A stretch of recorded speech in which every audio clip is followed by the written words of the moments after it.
All right, so here we are. I'm so sorry about that, guys, but somehow we got bumped out. But here we are. We are ready. We are excited to get this interview started. So why don't we just jump right into it? Please let us know your name and where you're from. Hey Ellie, my name is Zetta Elliott, and I was born in Ajax, just east of Pickering, where my family lived. So I spent my first 8 years in Pickering, and then we moved across the valley into Scarborough. So I was technically part of the GTA. Um, and I went to college in Quebec. That was sort of my first away from home experience. I was super excited about that. I was not a big fan of Toronto, wasn't very happy living in Scarborough. So going to college was a big deal. But when I graduated, my father was living in Brooklyn and he said, do you want to come down and visit? And I spent a couple of months there, fell in love with Brooklyn. That was my first time living in a majority Black environment. I had always lived in majority white environments and just was like, I'm not going back. That's it. And I did have to go back for a year. I took some courses at York and applied to graduate school, or took the GRE at least, and then moved back to Brooklyn in 1994. And I have lived in the United States since then. So I'm coming up on 30 years. I've lived in the States longer than I have lived in Canada. I feel like I have lost my accent, but it slips out every now and again, when we say out and about. And yeah, I went to graduate school. I was working with kids part-time. I've worked with kids since I was 16 and I'm 50 now. So that's most of my life. And in one job, I was asked to teach kids how to make picture books. And so I made some examples for them and just sort of fell in love with that process and had not had success with my adult fiction. And so switched to writing for kids for I guess maybe like 2 years and started sending things out and it went nowhere. But every once in a while I would go back to it and send manuscripts out and hope I would get some kind of response. And I entered a contest at Lee and Low Books, won the honor award. That book became an award-winning book, my debut, and thought I would have all kinds of editors knocking down my door. That did not happen. So it has been a rocky road, I would say, but I have sort of reached a smooth patch, which is nice. You were just saying earlier that busy is good. And I try to remind myself of that. Like, this is the life you wanted. You wanted to live as a full-time writer, and now you are. So stop complaining. But it took me about 4 hours to get through my inbox today. So some days, yeah, it's not writing at all. It's a bunch of administrative stuff, but I just got an invitation to go to Alaska to do a presentation at a library. So every once in a while, something happens and I'm like, you know what, this is making your world bigger. And that's really what I wanted. And it didn't feel like if I stayed in Canada, my world was going to get any bigger. It felt like it was going to get smaller. So yeah, I have had some recognition for my fiction in Toronto. I really appreciated you reaching out. That doesn't happen all that often. The Great White North has not been particularly receptive to me, I would say, as an author, but things are definitely changing. I see a lot of books being advertised, not just since George Floyd, but pretty much around that time. And Suzette Mayer just won the Booker Prize. She's one of my favorite authors. So I do see things changing, and I hope that's true for young people. But certainly for me growing up, I didn't feel like I could become a writer or a professor or anything I wanted to be if I stayed in Canada. So that took me on a different path. But, I start every presentation for kids by telling them I'm an immigrant and asking them to guess where I'm from. And I'm still very much a proud Canadian. And all of my family is in Canada. So I haven't cut the cord completely. That is amazing. First of all, for 50, you look fabulous. Okay? Thank you, but Absolutely. I'm telling you, girl, like that skin is popping. You look really, really good. Really good. Thanks. But tell us what you did in Quebec. You said you went to college in Quebec. What did you take? I did. I actually just booked a flight today to Montreal, and it's going to be the first time I've been back in Montreal since I was in university. Bishop's University, I, applied to a school that I thought no one from my high school would attend because I wanted to get as far away from my high school classmates as I could. And then I got to bishops and it was like my high school on steroids. So that was not good. I think there were three of us, three Black girls at bishops. And one of the others was Kate Foster, who is still one of my closest friends to this day, mostly like a sister to me. So I'm going to go meet her in Montreal next month because her daughter, my goodness, is a freshman at McGill. So we're going to go and see the Basquiat exhibit there and hang out on a very, very cold weekend. But Quebec, I wanted to get far away from Scarborough, and I succeeded in doing that. Bishops is in Lennoxville, which at the time was part of the Eastern Townships, English speaking. There was one stoplight, very small town. And, provincial area, rural area for the most part, was very quiet, very scenic, and very pretty. The campus was beautiful. I really wanted a beautiful campus with a quad because I had seen all these images of, the ivy covered buildings. And I thought I went there to be an English major, and then I switched to history, and then I switched back to English, and then I switched to English honors, and then I finally settled on humanities, which let me take a little bit of everything.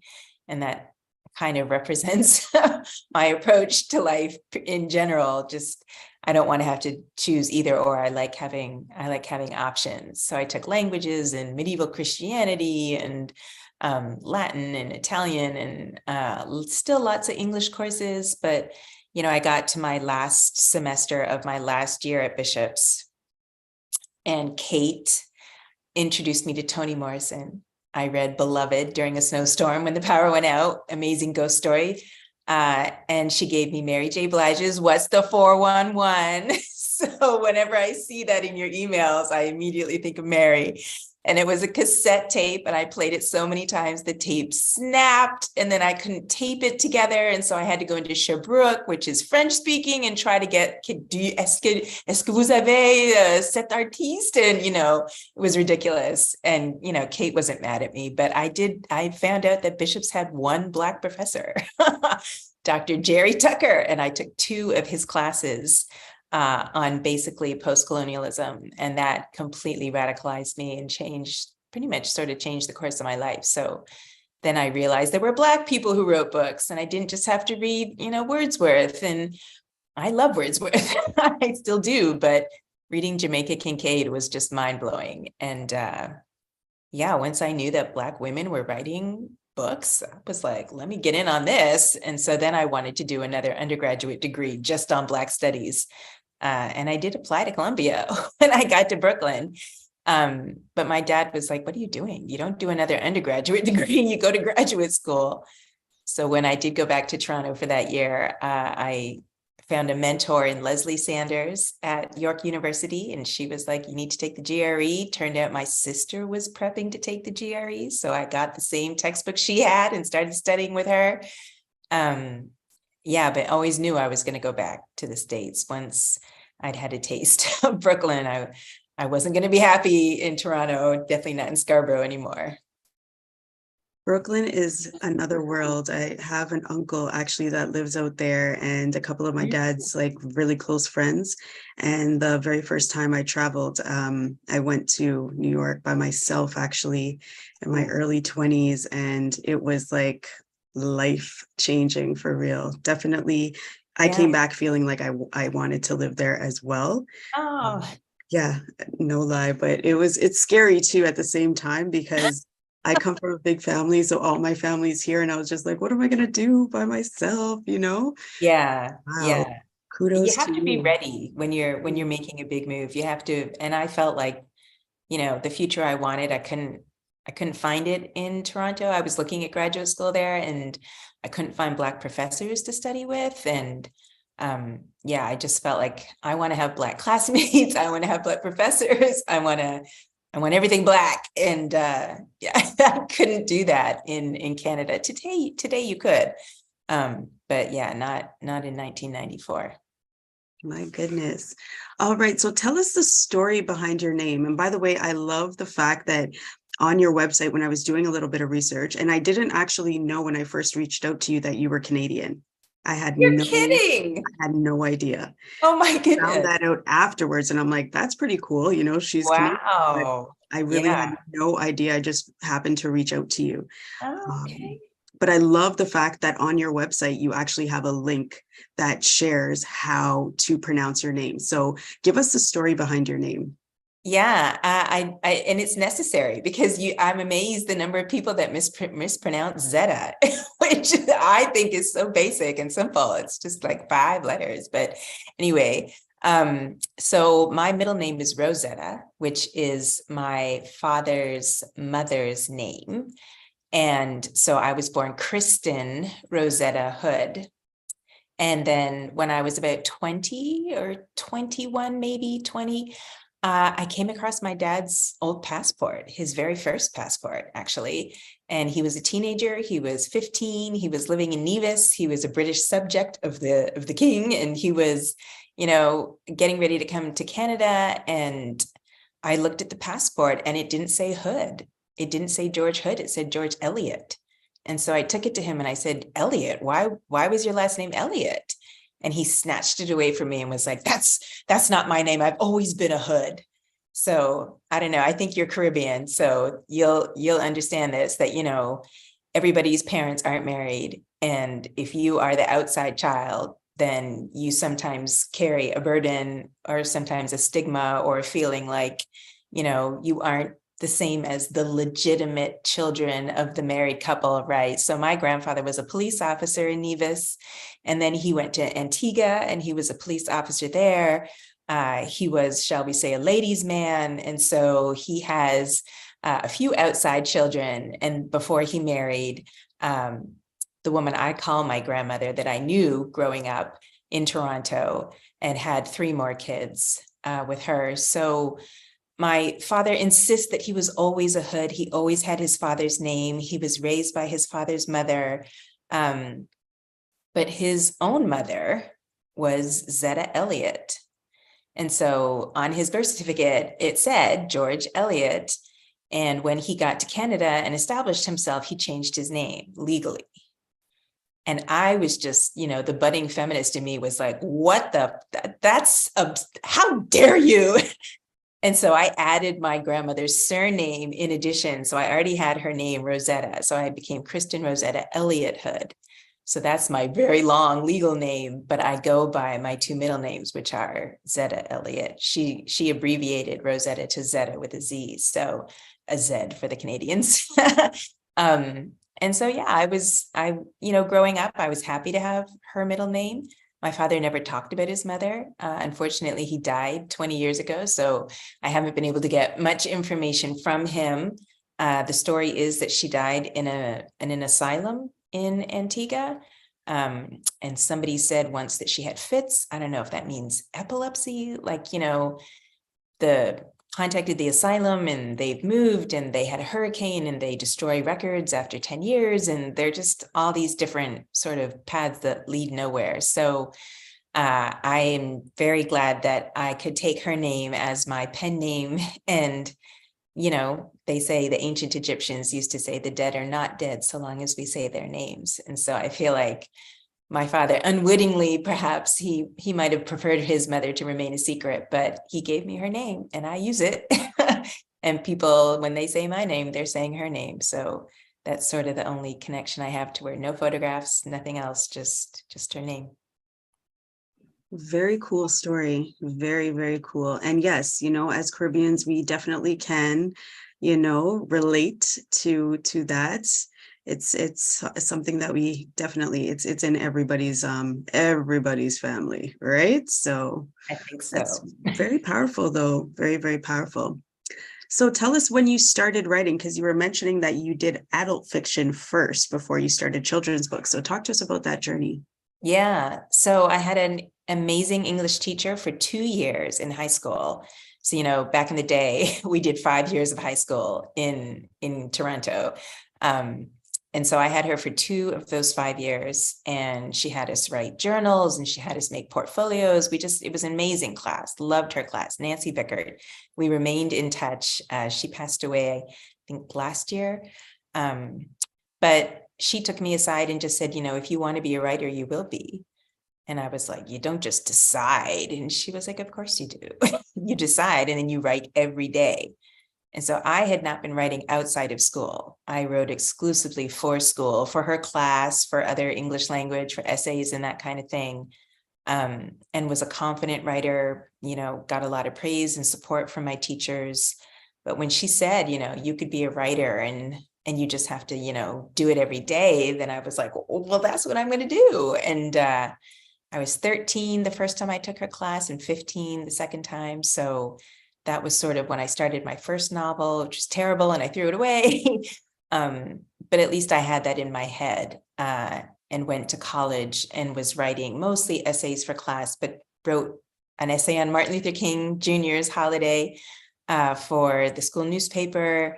And then again, discovered these Black women writers and just thought, that's what I want to do. And went to Brooklyn and started a novel set in Brooklyn about a young woman who's working with kids. And she's actually a rape survivor. And so by 1999, I was in graduate school. I took a year off from graduate school to finish my first novel. And I was I connected with Larry Hill.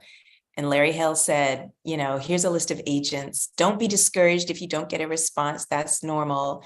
And almost all of them responded and said, wow, we like this sample, send us more. So I totally was like, here we go. This is the big time. I don't have to go back to graduate school. I'm going to be a big writer.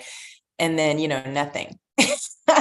So I did go back to graduate school, which was a good thing. I finished my degree and I was teaching at this creative arts center, Frederick Douglass Creative Arts Center, teaching kids. And just decided I couldn't sit and wait for the 6-figure deal to come through. I was just going to have to keep writing. And I started writing for kids. So that's sort of how it happened. And then I tend to, when I try new things, I tend to sort of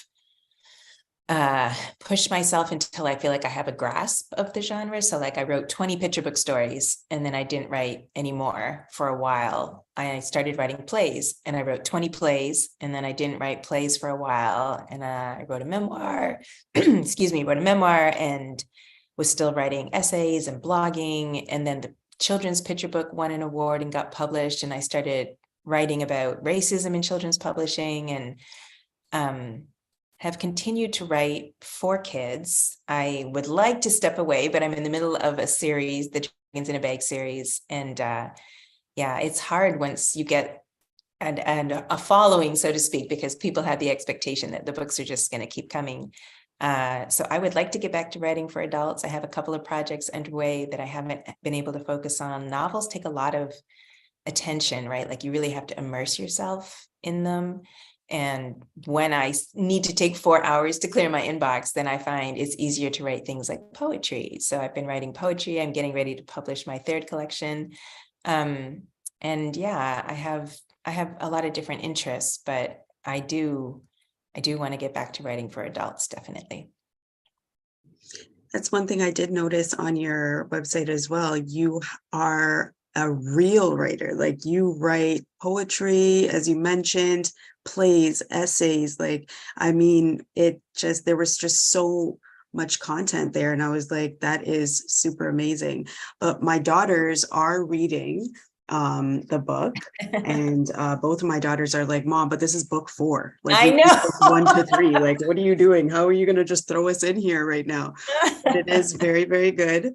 They're really interested in it. So I'm actually going to be going to get them the first 3 books so that they can they know what's going on from the beginning. They get right. follow along. Mm-hmm. Thank you. It's amazing though. Talk to us about that feeling of having your work being published in all these different places and then representation, because that's something that you speak about a lot, just being present and being able to be visible for others that are just like you. Yeah, I mean, right now I'm working on 3 books and all 3 of them are going to be self-published. So I feel like when I had that first debut picture book and it won all the awards and I thought all the editors were going to be knocking on my door and then they weren't, I started to do some research to figure out why. Because when you experience rejection, you take it personally and you think, what did I do wrong? But I also, I'm highly educated, and I've had years and years of teachers and professors saying, you're a really good writer. So I was like, this doesn't feel like a meritocracy, which of course it is not. And once you understand that it's not a meritocracy, and that there is systemic racism in publishing and anti-Blackness is real, then you realize it's not me. It's not that I'm doing something wrong. My voice matters. My stories matter, but they are not valued within this system. And so I started to self-publish, which I found really empowering, challenging, but also really empowering. And yeah, I have 41 books for kids at this point, and 2/3 of them are self-published.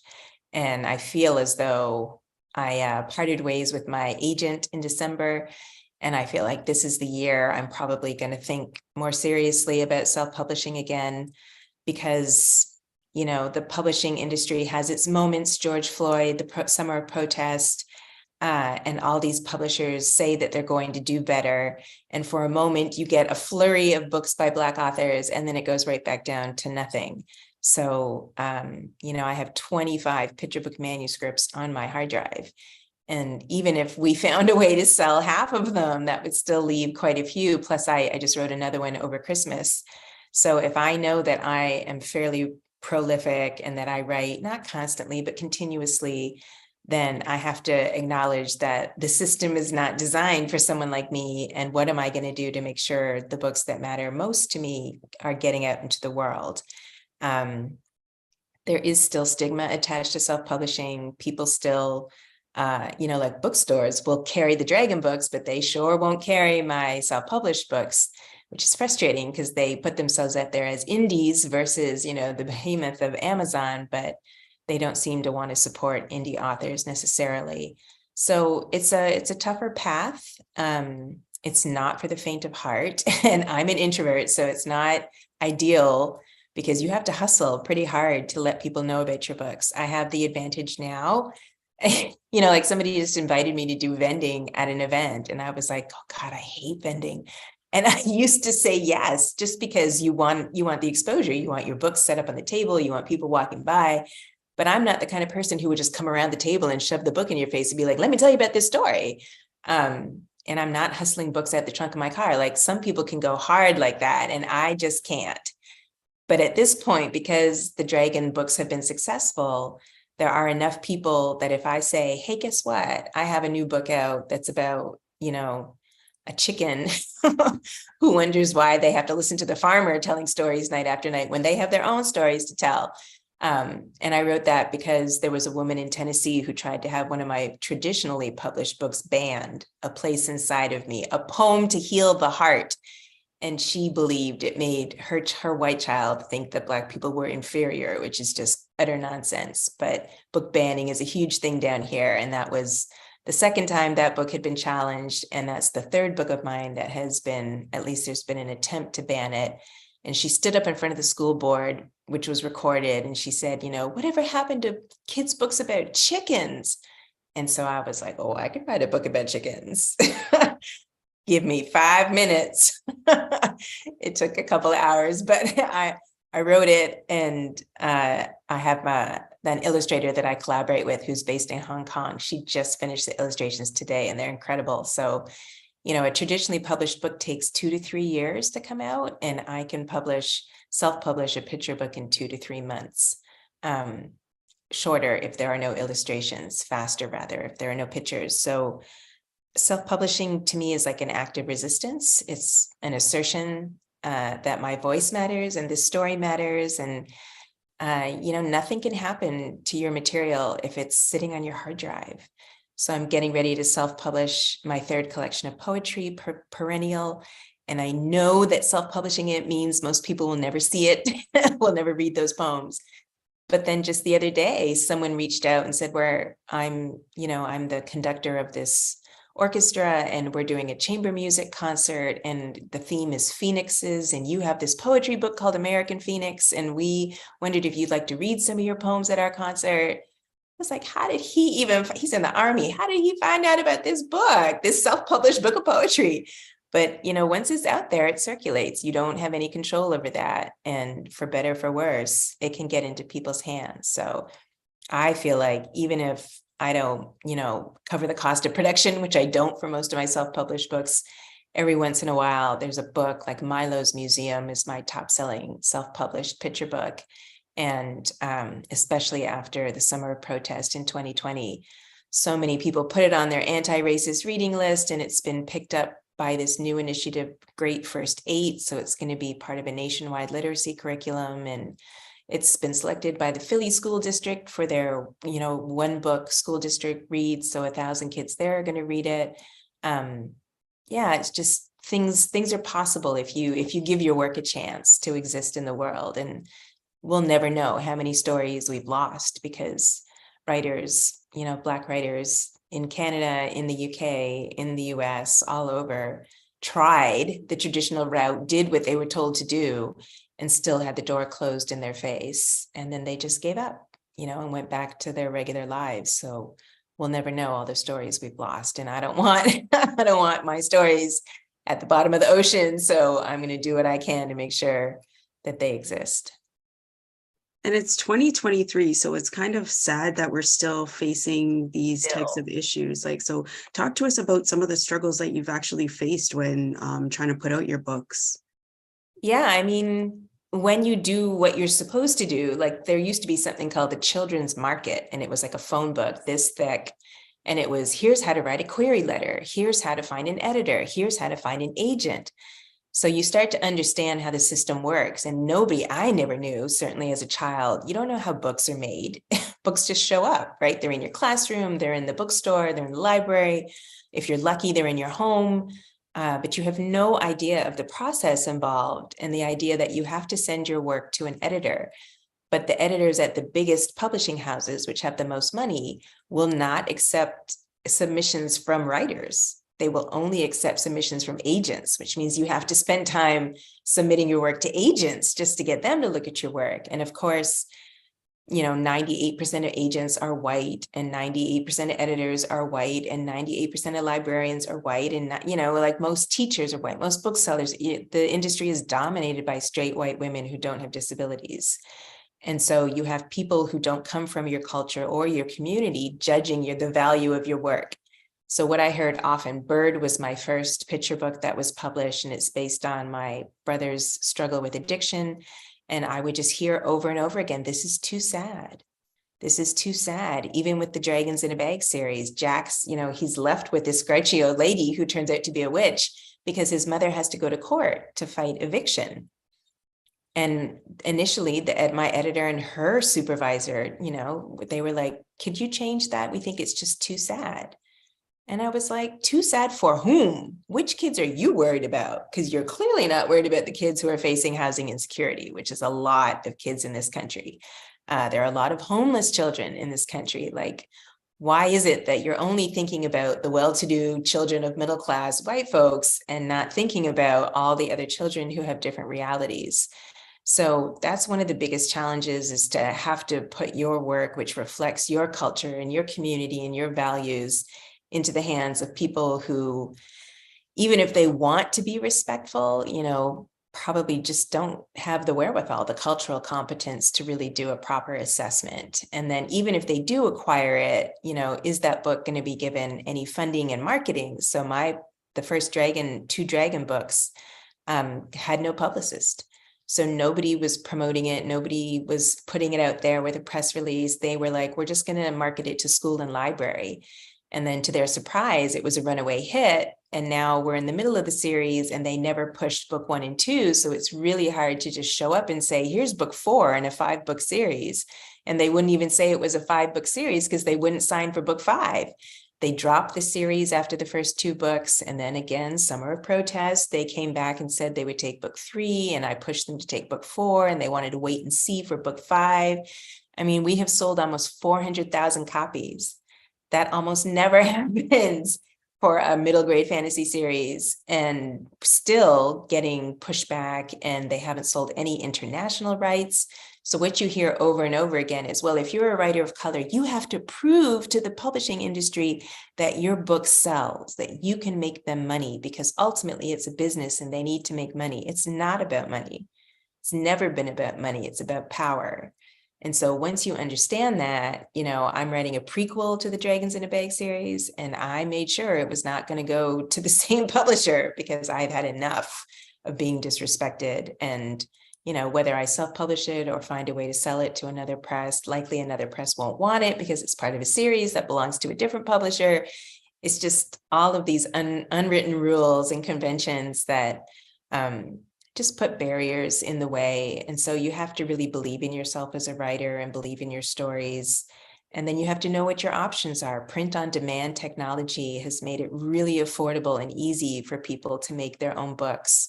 And so that's been my standby. And I know that if I get a door closed in my face from a traditional publisher, I can just turn around and publish the book myself. The 3 books I'm doing right now, 2 of the 3, we didn't even bother to send out. I just knew, why am I going to waste time? I'll just do it directly myself because I know how to do it. I can do it with my eyes closed. And we'll have 1 out the end of January, hopefully 1 out by March and 1 in April. That's phenomenal. Congratulations, excuse me, on all of that. That is huge. As you said, it's not easy to keep going because there's a lot of pushback. Like, I know you're just kind of brushing over the pushback, but there's a lot of pushback that you must have faced. But what I love is that you are, consistent. And that's the most important thing, is being consistent and always showing up, not only for yourself, but for your readers, your audience, and for other people who are writers like yourself, and upcoming writers. It's really, really important to push forward for them. So talk to us about the impact that you want to leave on your audience when you're writing these books.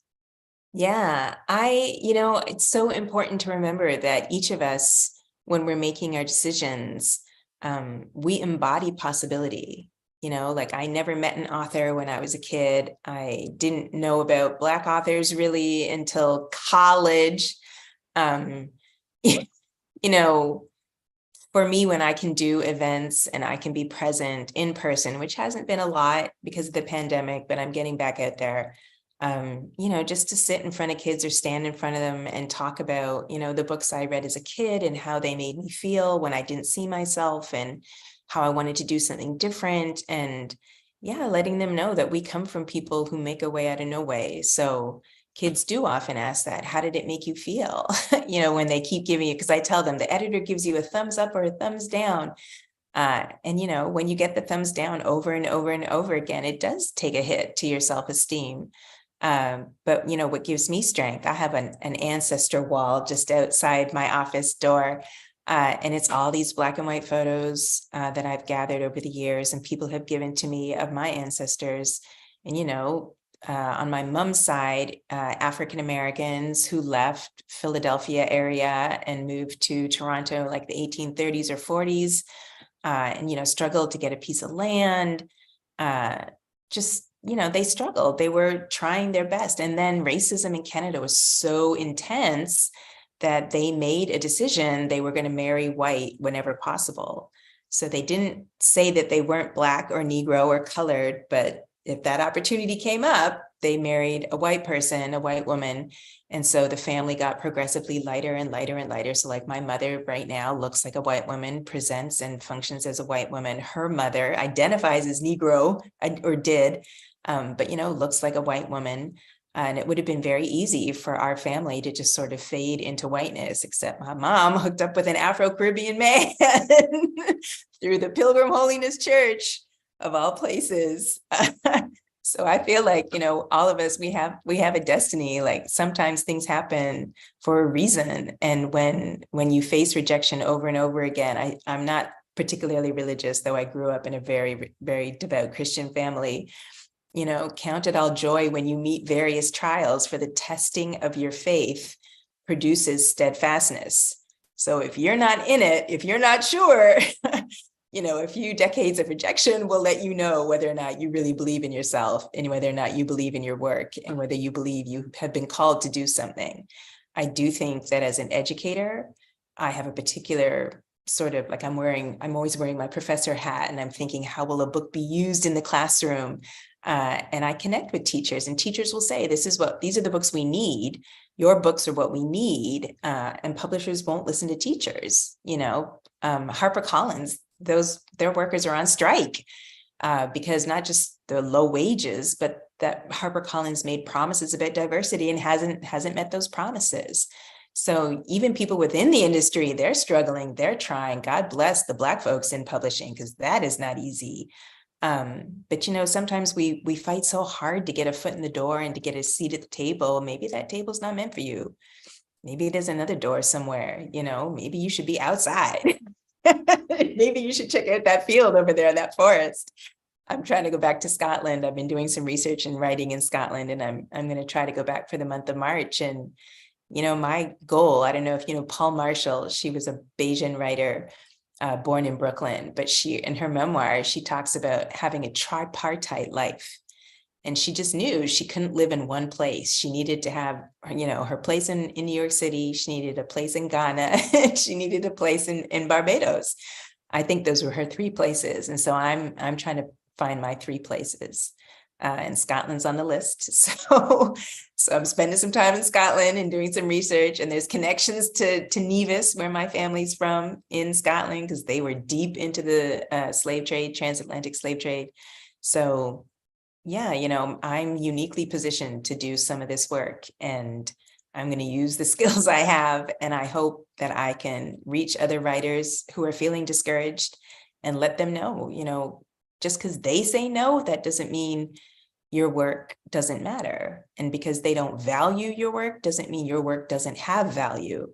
So it's really important to know what you're worth and to know why you're doing it. Every time a kid says, hey, he looks like me, or a kid says, that's my name, I've never seen my name in a book before. It's like, so many people get to take that for granted, and we don't. So I have to be intentional about the choices I make. And yeah, I hope that when kids or other writers look at me, they see someone who didn't give up and someone who kind of gave a middle finger to the industry. But you don't have to burn bridges. I will still publish traditionally. That Dragon series, that's what's paying the bills. So that's what enables me to take some risks and do some other projects through my own imprint. So yeah. Fabulous, fabulous. So talk to us about what keeps you motivated or inspired. I feel bad sometimes when people say, what do you do about writer's block? Because I really don't get writer's block. If anything, I have too many ideas, and I just wish I could close some of the tabs that are open in my brain. Right now, I have too many things going on because I'm working on 3 books. And I was supposed to write a novel over Christmas, but instead I wrote a picture book story. So I need to get back to that novel. But I just started taking a puppetry class, and I was a fellow. I had a puppetry residency last year, and I'm trying to get into puppets. And it's the Chicago Puppet Festival right now. So every other day I'm going to see puppet shows. I saw 2 yesterday, and then my head felt like it was going to explode. So the question was not around legacy. What keeps me motivated? Yes, what keeps you motivated or inspired? I mean, I guess, yeah, what keeps you motivated? I think I have so many stories that I want to tell that I haven't even started.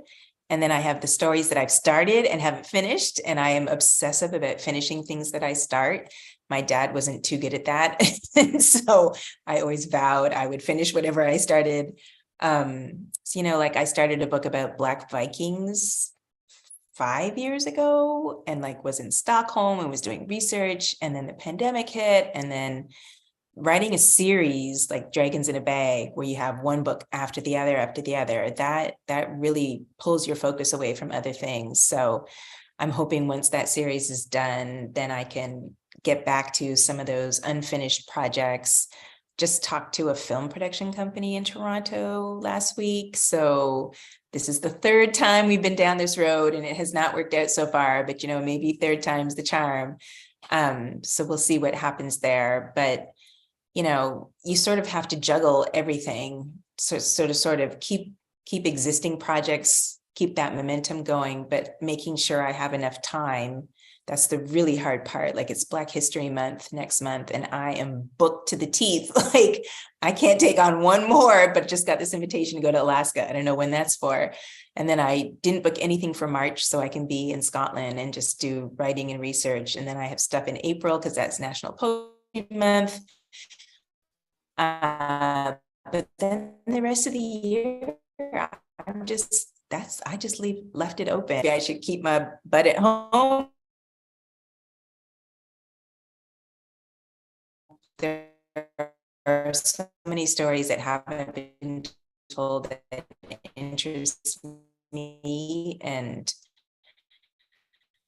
that keeps me motivated, like, especially told. Awesome. That's phenomenal. I definitely want to thank you for coming on. You have inspired me, and I know that there are probably tons of people that are, if they're not watching right now, they will be watching, and they too will be inspired. I have a book of poetry that I've been holding on to that I have not yet published. I've published one book, and I still, like, you know, I have to publish my poetry book. And now I'm just like, okay, I got to do it. And yeah, I've got to. And I've still been writing more poetry on the side, and I've just kept adding to the book. So I have a couple more poems that I'm going to add to it, and then I'm just gonna put it out there. And I am working on a novel as well to put out. Excellent. So thank you for your inspiration. I appreciate that. But of course, you get the last word. So let us know if you have like a quote or something that you go by that just keeps you pushing every single day. Oh my goodness. Well, right here next to my desk, I have a Lucille Clifton poem, Won't You Celebrate With Me? And I actually, because I turned 50 last year, I got my first tattoo, and I put a couple of the words from her poem on my forearm, Starshine and Clay. But I love the last line of her poem, which is, you know, every day something has tried to kill me and has failed. I'm like, yeah, celebrate that. Celebrate your survival. Celebrate the fact that we're still here, that folks have been trying to exterminate us and to appropriate our work and our culture, and, you know, they haven't succeeded. So we're still here. We're going to thrive, and we're going to testify, and we're going to just keep speaking our truths. So thank you so much for giving me the opportunity. I can't believe you didn't know I was Canadian. I totally thought that has to be it. Why else would she want to talk to me? So thank you so much for your interest. And you know what? You should email me your address, because I can put books 1, 2, and 3 in the mail for you. That's okay. I got to support you. I'm definitely going to go and pick up those books. Yeah, for sure. Going to go and pick up those books because they're interested in it. So I'm going to go pick them up, let them read them. And then maybe I'll let you know what they think about. I'll have them write, you know, a review for you, you know, that way, because I've told them, you know, they all have written their own short books as well that I'm going to publish for them as well. I'm working on making sure that we can edit them properly, get the proper illustration, and, you know, make them really well done. So as soon as they finish reading the series, I definitely will get them to send a review to you so that, you know, yeah, for sure. But no, I did not know. And, and I was so honored because we had spoken over Instagram like months and months ago. And then I get the knock at the door and I'm like, what is this book? I totally forgot that you even said you were going to send it to me. So I was like, like, who sent this to me? So I'm trying to call the person, and because they left the number, and I'm calling and I didn't get a response. And I'm like, where is this from? And then so I looked up your name again, and I'm like, oh my gosh, I reached out to her, but I had forgot, because I'm just doing the most. You know? I know, it's okay. But I wrote your name down at the time. I wrote it. I opened up a new document and said, here's who needs to get a copy of The Enchanted Bridge, and you were number 1. So with my menopause brain, I forget anything that's not written down. So yeah, that's how I knew. I appreciate you remembering me. And no, I honestly, these guys are enjoying it. So we definitely are going to tap into the next couple of books. And so when is book 5 supposed to be released? Wow. So it should be January of next year, but I heard mention they might push it to May for a spring release.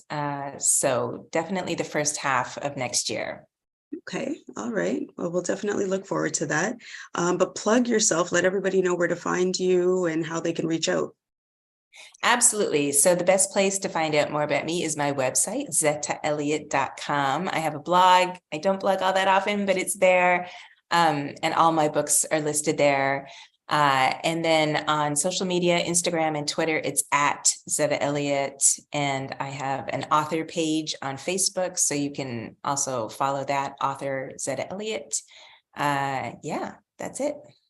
Awesome. And anybody you want to shout out, say what's up to over here in Scarborough, or anywhere in the T dot. Well, God bless all the parents in Canada who have reached out to me to say, I didn't have these books when I was your age, when I was a child, and thank you for making sure that my child has them. It's just amazing to me sometimes. I just heard a couple of weeks ago from a teacher in rural Saskatchewan who was like, my students love your books. And I was like, well, let me send you a copy then. And then she was just so excited. And I think God bless the teachers, because, you know, I was reading some really racist and problematic stuff when I was a student in Canada, because that's what my teachers were promoting. And it wasn't even Canadian. It was all from the US. Like, we didn't even read Canadian fiction. So I'm really glad that there are teachers and parents like you who make a point of saying, you can be a storyteller, your voice matters, and here's someone you might want to check out who can show you how it's done. So thank you to the folks who see me, because I have always felt invisible in Canada. So thanks for helping me feel seen. Well, we see you out here. We see you. So thank you for sharing your testimonies. Thank you for continuing to do your thing. And we just want to keep you inspired to keep going, because we're loving your work and we're here to support you. So yes, we will definitely keep in touch for sure. But I honestly thank you so much for coming on.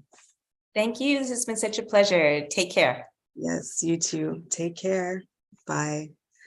All right, guys, that was the awesome author from right here, like right here. Can you believe she's from right here? Come on now. You know, this is like one of the greatest cities. We birth all of the greatness here, right? Now, okay, not all of them, but she's one of the greatest, guys. So make sure that you guys head over to her website, Zetta Elliott, okay, not Zeta, Zetta Elliott.com. All right, check her out if you guys are interested in picking up any of the books. Right now, my kids are on book 4, okay?